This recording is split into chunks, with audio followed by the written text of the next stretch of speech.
name. Blessed be the name of the Lord. That's right. Blessed be the name of the Lord.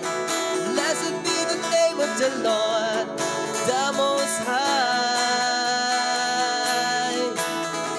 Blessed be the name of the Lord. Blessed be the name of the Lord. Blessed be the name of the Lord, the Most High. For the Lord is my tower, and He gives me the power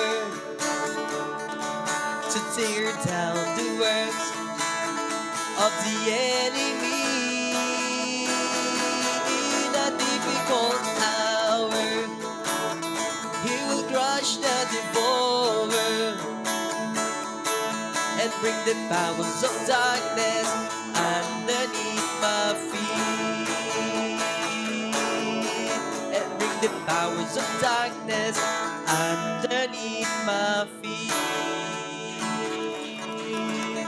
Thank you, God. Thank you, God. Oh, Jesus. Lord, we honor you.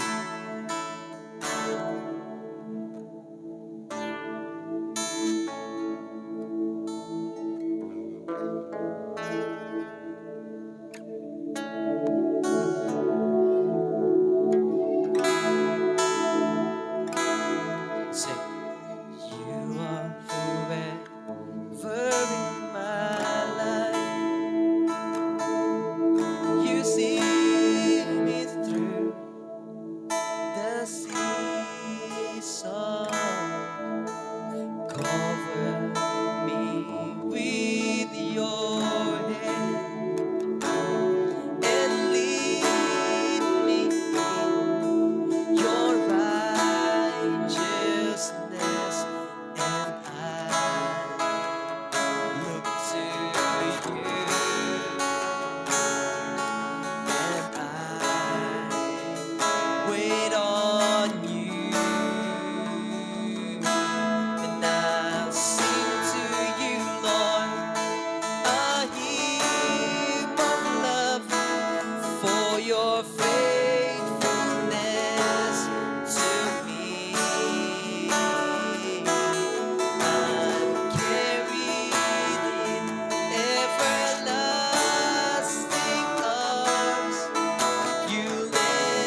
song with all of our heart.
For your faithfulness to me, I'm carried everlasting arms. You'll never let me go. Through it, I'll sing to you, Lord, a hymn of love for your faithfulness to me. And I'm carried in everlasting arms. You'll never let me go. Through it all,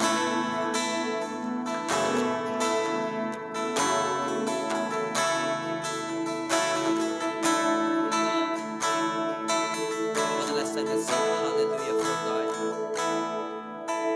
Hallelujah. Let's sing hallelujah.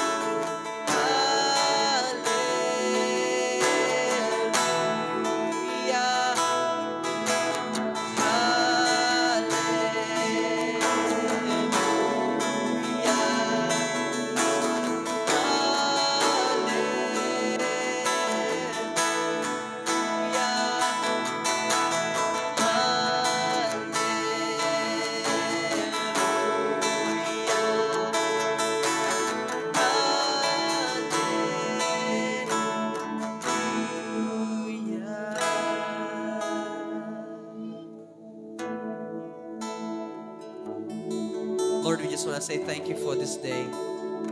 Salamat sa pagkakataon na kami po ay makapagpuri sa iyo. Kami po ay makapanalangin, Panginoon. Ama, itinataas ka po namin. Open our hearts that we will be able to understand your word, Panginoon. We love you, God. In Jesus' mighty name we pray. Amen. Amen. Pwede tayo po sa presence ng Lord.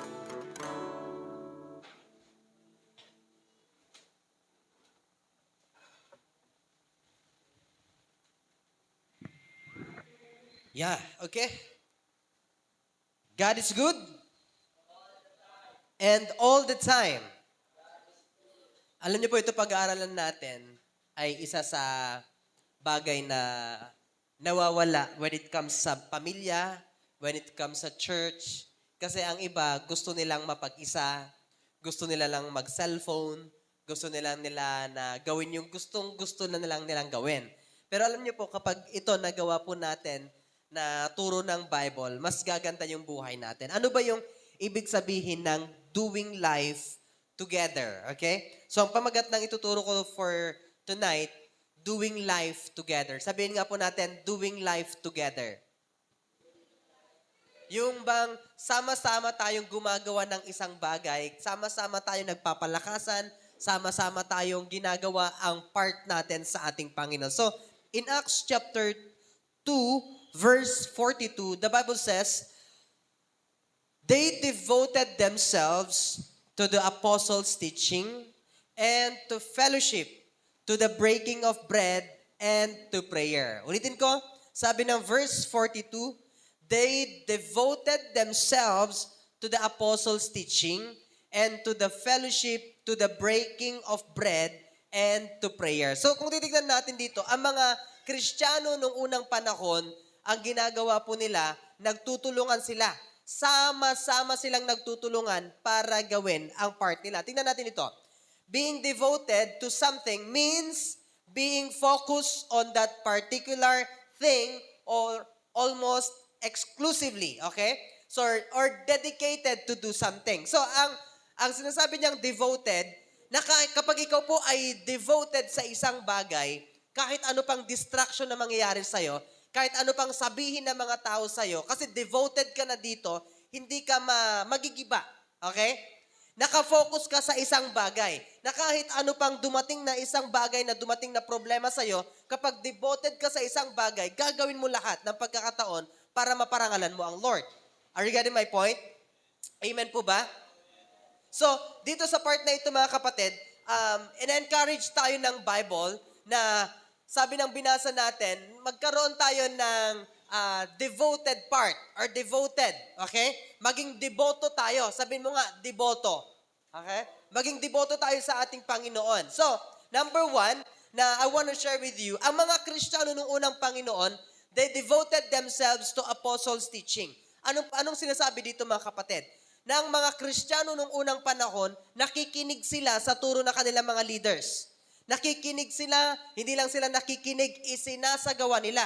But dahil ang panahon natin ngayon, tingin sa akin, ang panahon natin ngayon kahit ang iba, kapag tuturuan mo na sila ng tama, hindi na sila makikinig. Bakit? May sarili na silang prinsipyo. Are you getting my point?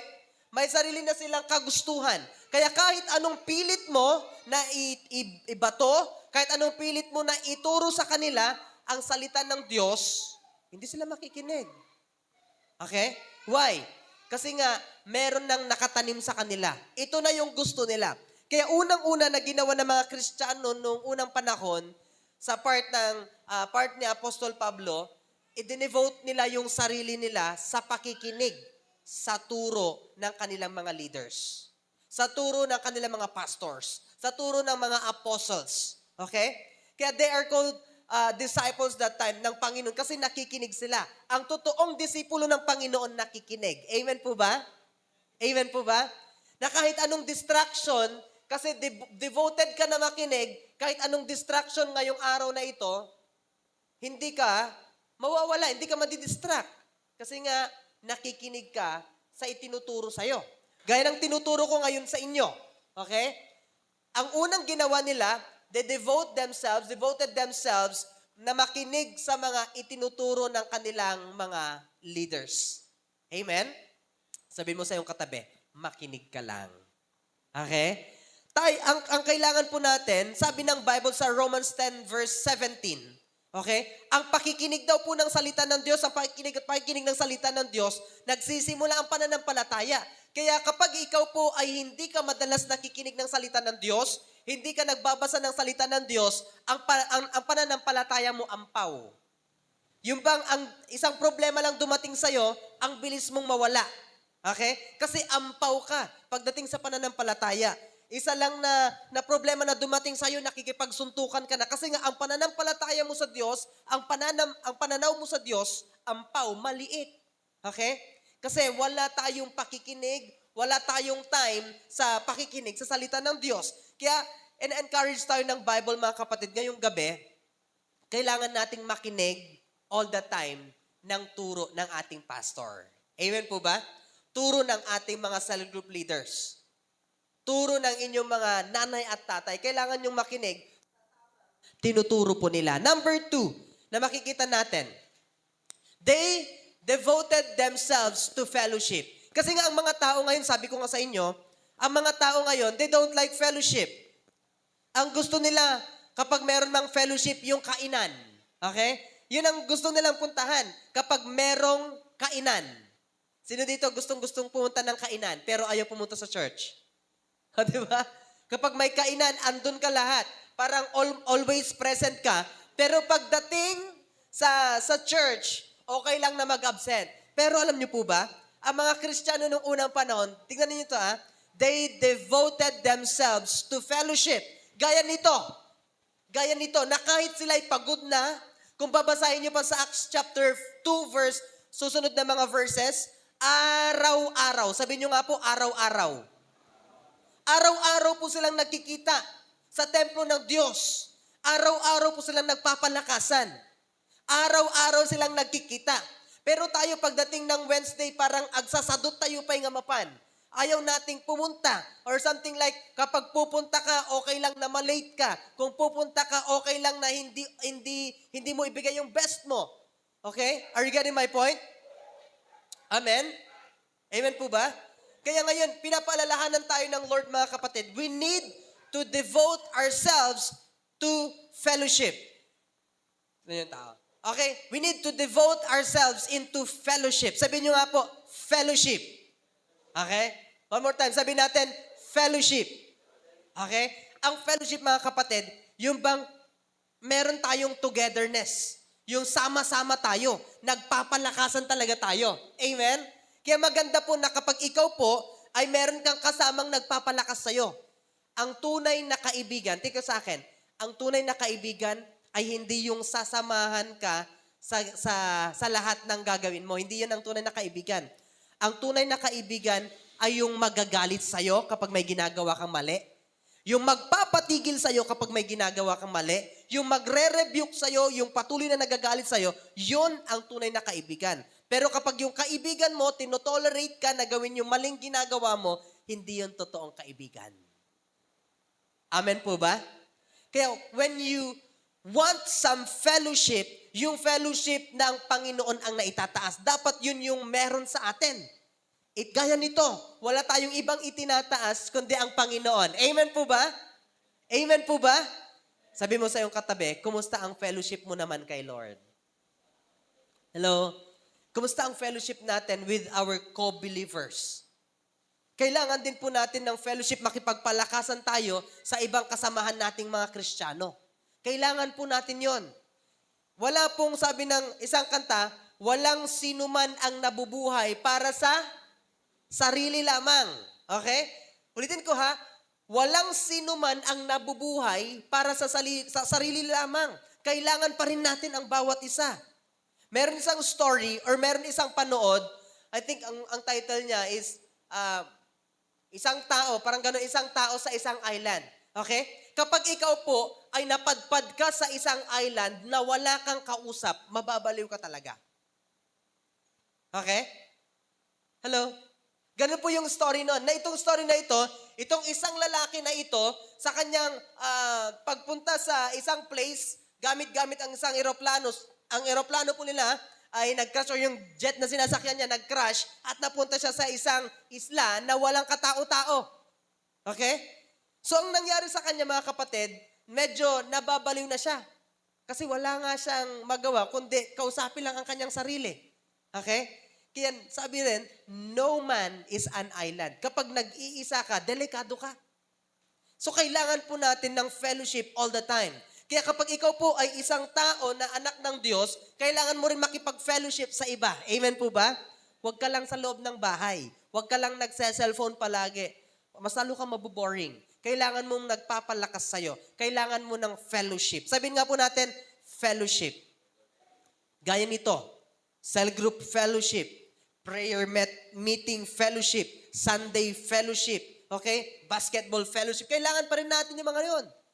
Para meron tayong mga nakakasama at nakakausap. Amen po ba? So ang mga Kristiyano, that time, ang ginawa nila, tinuruan nila yung sarili nila na makipag-fellowship sa iba. Tayo kasi minsan, kung sino yung gusto nating kasama, yun na yung gusto nating kausap palagi. Pero tandaan nyo ito, hindi lahat ng masayang kasama ay tamang kasama. Ulitin ko, hindi lahat ng masayang kasama ay tamang kasama. Nagsasaya ka nga. Pero yung kaluluwa mo naman hindi na nagsasaya. Or yung katawan mo naman hindi na nagsasaya kasi napapalayo ka na sa Panginoon. Amen po ba?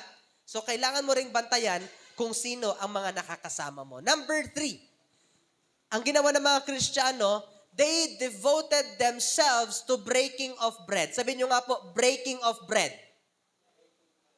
Sabihin nyo po, breaking of bread. Okay. Ang ibig sabihin nito mga kapatid, sila po lahat doon ay nagsasalo-salo. Okay? Ang sabi nga ng iba, kung babasahin natin yon, they have all in common. They have all in common. Kung ano yung meron sa kabilang bahay, meron din sa kabila. Nakikinig pa po ba kayo? Mga nagsa-cellphone dyan. Okay. They have all in common. Ang ginagawa nila mga kapatid, yung they have all in common, kung ano yung meron sa kabila, meron din dito sa kabila. Kasi nga, walang mas mataas sa kanila, kundi silang lahat ay pantay-pantay. Amen po ba? Ganun ang ginagawa nila. Ibig sabihin nun, nagtutulungan sila. Kaya kapag meron kang kasama, meron kang pamilya na tumutulong sa'yo, magpasalamat ka sa Diyos. Amen? Wag na wag mong hahayaan yung mga taong mawala sa'yo, yung mga tumutulong sa'yo, yung mga nagpipray sa'yo, yung mga nagre-rebuke sa'yo, yung mga nagpapaalala sa'yo. Wag na wag mong hayaang mawala ang mga yon. Kasi kung sila ang nawala, mawawala ka din. Amen po ba? Amen po ba? Tandaan nyo ito sasabihin ko. Marami nang nagpumilit na gusto nilang sarili naman nila ngayon, pero at the end, nasa kapahamakan lahat ng kanilang ginagawa. Okay?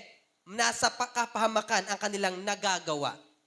Kaya, minsan nga, tingin sa akin, dahil wala na silang takot sa Diyos, dahil wala na silang takot din sa kanilang mga leaders, hindi nila sinusunod na kanilang mga leaders, ngayon ang ginagawa nila, patago. Sabihin mo nga, patago. Okay? Kailangan mong maging maingat. Sabihin mo sa iyong katabi, hala ka ta. Okay? So, they devote themselves in breaking of bread. Meron din silang tinatawag na Holy Communion. Amen? Ginawa natin nung Sunday. Yung pag-aalala natin sa ginawa ng Lord. So, ginawa ng Lord para sa lahat yun. Hindi lang para sa'yo, para sa lahat. Okay?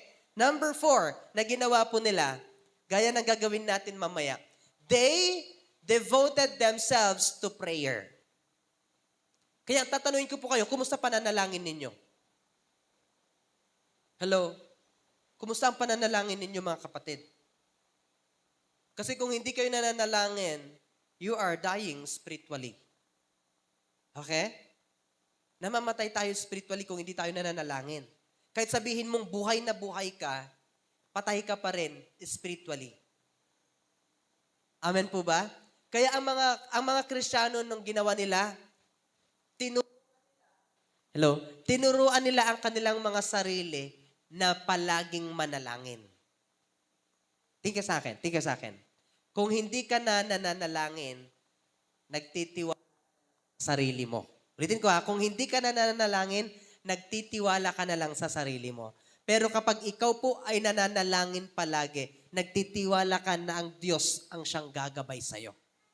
Kaya kapag ikaw po ay madalas nananalangin, katagumpayan ang darating sa'yo. Pero kapag ikaw po ay hindi nananalangin, babagsak ka sa tamang panahon ng Panginoon. Okay? Kasi nga, sabi ng Bible, kapag hindi tayo connected sa Panginoon, wala tayong magagawa. Sabi ng isang pastor sa amin, hindi nyo ba alam na isang kalabit lang ng Lord sa atin, pwede tayong maparalyze? Are you getting my point? Pwedeng isang kalabit lang ng Lord sa atin, pwedeng mawala ang hininga natin. Pwedeng isang kalabit lang ng Lord, isang pitik lang ng Lord sa atin, pwede tayong mapilay para mapaalalahanan tayo. Pero itong part na ito, ang ginawa ng mga Kristiyano that time, kaya lumalago ang mga iglesia noon, ang mga churches noon, they devote themselves into prayer. Meron kang bahagi sa paglago ng church. Meron kang bahagi sa paglago ng bawat isa sa pamamagitan ng pananalangin. Amen po ba? Kaya ang tanong, kumusta ang pananalangin ninyo? Amen? Nasa sa inyo yun. Kayo ang makakasagot dyan kung kumusta ang pananalangin ninyo. Last verse, Okay, pwede po ba nating basahin lahat? 1, 2, 3, go. Pleasant it is when God's people live together in unity. Okay, ulitin ko ha.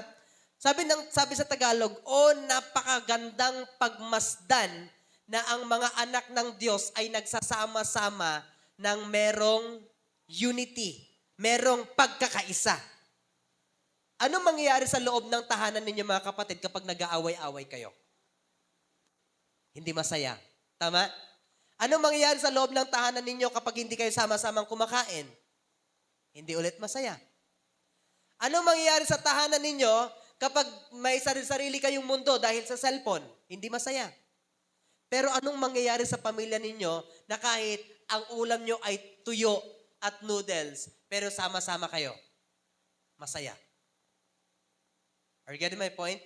Kaya sabi ng Bible, tingnan nyo, kay gandang pagmasdan na ang mga anak ng Diyos ay sama-sama, nagkakasama-sama sa pagkakaisa.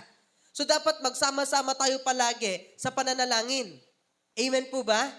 Sama-sama tayo na nagpapalakasan. Sama-sama tayo na nakikinig ng salita ng Diyos. Sama-sama tayo na iniintindi ang sasabihin ng Diyos sa atin. Paano ka magiging blessing? Paano tayo magiging blessing? Hindi natin nagagawa. Paano tayo lalago? Hindi mo pinapakinggan yung tinuturo ko. Okay? Sabihin mo, alam ko na yan, pastor. Okay? Alam ko na lahat yung tinuro mo na yan. Pero pagdating ng panahon, ikaw pa rin po ay nawawala. Kahit alam mo na lahat. Amen? Amen po ba? Kaya ngayong gabi, mga kapatid, pinapaalalahanan tayo ng Lord na kailangan nating magkaisa sa pananalangin. Amen? I-devote natin yung sarili natin sa pananalangin. I-devote natin yung sarili natin sa pagsama-sama. Amen po ba? Tulungan mo yung sarili mo na pumunta sa church, tulungan mo yung sarili mo na manalangin, tulungan mo yung sarili mo na tumulong sa mga tao. Kailangan nating magtulungan. Ulitin ko, hindi ka lang nabubuhay para sa sarili mo lang. Nabubuhay ka dahil merong purpose at merong plano pa rin ang Lord sa iyo. Pwede po ba tayong tumayo lahat, mga kapatid? Thank you, Lord.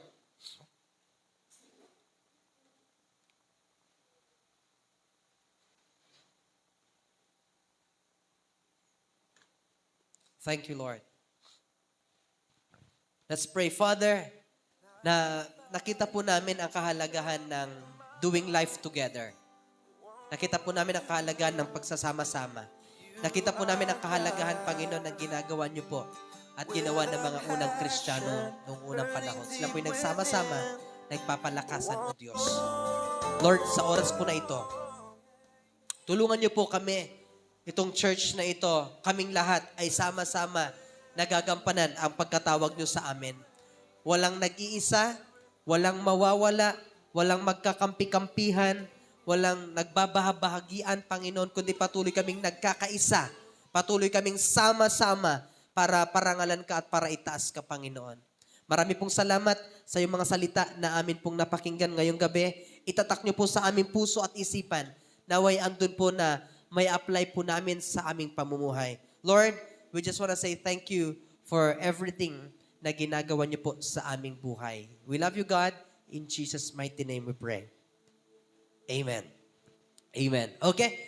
So, pwede tayo mo po. So, those people na nandyan sa live, you can send us your prayer request at mananalangin po tayo lahat. You can send also your tithes and offering sa aming Gcash at nai-account pa rin po namin lahat ang mga iyon. Marami pong salamat and God bless you. See you sa susunod na midweek po natin. God bless.